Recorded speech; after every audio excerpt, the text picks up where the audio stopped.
This is South Carolina wide receiver Xavier Legette, a man who had 42 receptions in his first 4 years as a Gamecock, and then reeled off a cool 33 catches for 15 plus yards in 2023. Huge fan of Legette just for how he got here to be considered as a top 2, top 3 round selection here. In his first 4 seasons, only 423 yards, a rare 5th year breakout, like a true 5th year breakout. At the same school. Yes, at the same school. Now, how he got there was exceptional. He went to a very small high school at South Carolina. He actually played quarterback there. So then his numbers in high school were absolutely ridiculous.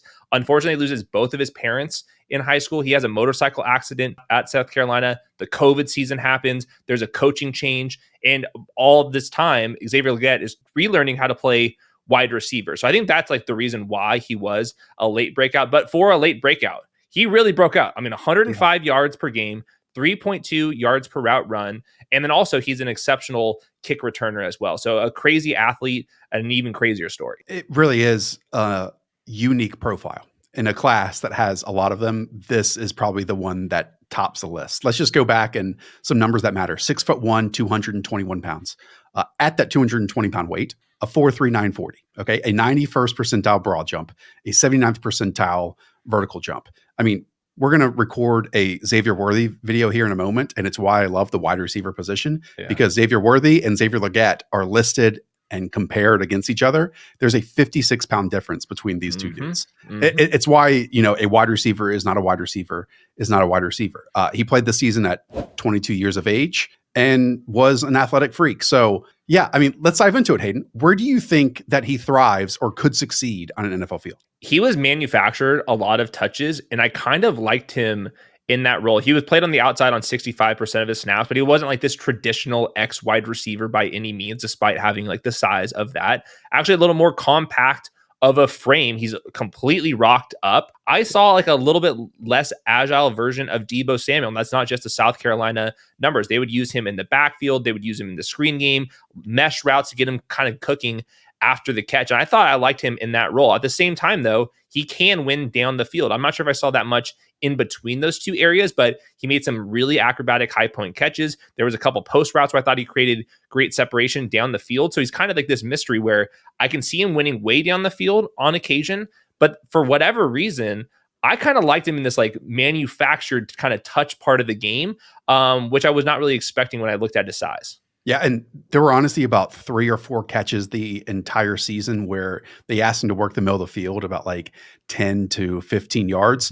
And there were moments though, Hayden, where I saw him, have a release off the line, lean into the cornerback that was there in man coverage, snap his head and create that sliver of separation and then sustain it while working over the middle of the field.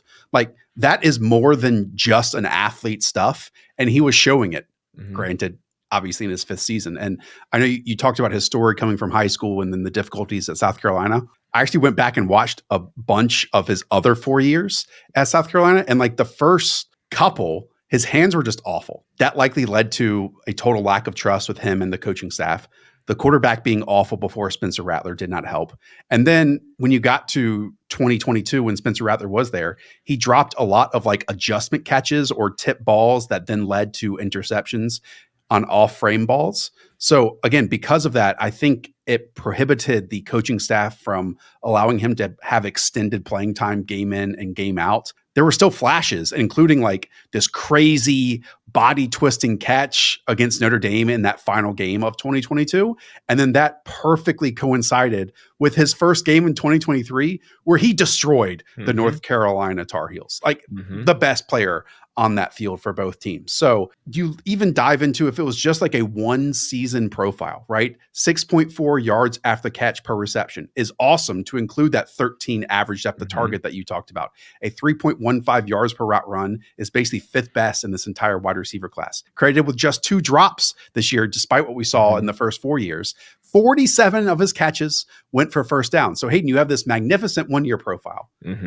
And then a rough 4-year one. Again, this is one of those weird statistical anomalies that frequently does not work out in the NFL. But you and I watch him, and we can definitely see how it does work out in the NFL. helping his chances here, 26 yards per kick return. And now we have these new NFL kick return rules and, hip drop tackle and stuff. So someone like Xavier Legette, I don't know how he doesn't look a little bit better just based off of the rule changes. The hands part, I keep going back and forth with, not credited with the drops, but I'm not sure if he's like a consistent catcher yet. There's a couple times where he's catching it with his body. There's a couple bobbled catches in the mix there as well. And I think one of the reasons why they manufactured so many touches for him is because it's a little bit easier to work out in space underneath like that and not having to make some crazy plays down the field. So I thought what I came back with, you can, if you really want to squint, like Cordell Patterson is kind of like a weird body where really dominant in special teams. Obviously, we can't expect him to be that dominant on special teams, but kind of used as a wide receiver, as a running back at times.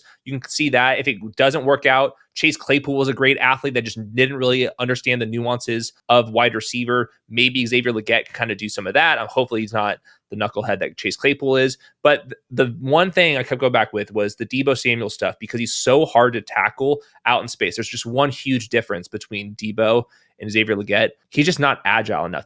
He's like almost like too leggy. He would kind of get chopped down at times. I thought that there was a couple times where he could make a guy miss with some wiggle, and Xavier Legette just doesn't have it like that. But the size and the speed, when he has a little bit of space to work with, that's where you can get the big touches like you see with Deebo Samuel. I have a proposition. Why don't we put him on the Rashee Rice performance plan? Sure. Of maybe his rookie year, turn him into that underneath, leg it out, yards after catch player. And then like as the season goes along, we ask him to run a few more legit big boy routes down the field on the outside. And we'll obviously see what that development turns into. I think that's a perfect example of what Xavier Legette can be. Now, that is on the Kansas City Chiefs, a well-coached organization that has a plan and enacts it for a player. If you go to another roster that, is losing and not successful and not with the best quarterback in the NFL, and they kind of force you into roles based on injuries or what have you that you might not be ready for, then that can obviously like derail production that you could have in that same sentiment. But to me, that would be, I know their frames aren't exactly the same. Rice is like 6'5", 204 pounds. So obviously Xavier Legette brings some more thickness to the party than Rashee Rice does. But man, in those small samples that we did see some insane body control, and we did see some legitimate, again, lean into you, snap it off to create separation on difficult routes. It gives me a lot of hope and a lot of want for this to like turn into like a legit player, because if he does hit with this body type and his power and his speed on top of it, I think he might be like everyone's favorite player in a few years. Yeah, I could totally see that.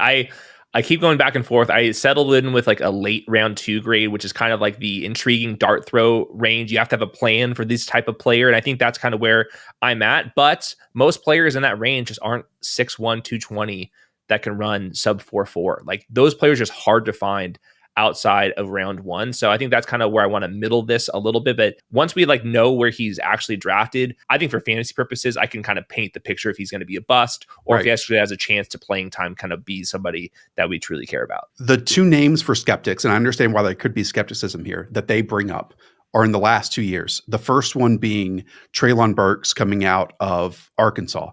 I want to remind you that Treylon Burks, where he was at his best at Arkansas, was in the slot, kind of on those manufactured touches. And Xavier Legette just this past season was only in the slot 34% of his snaps. The other name, and I was victim to this, was Jonathan Mingo. I will add that Jonathan Mingo did not have a single season that was nearly close to as productive as what we just saw from Xavier Legette. So in those ways, I think that comparison also falls short too.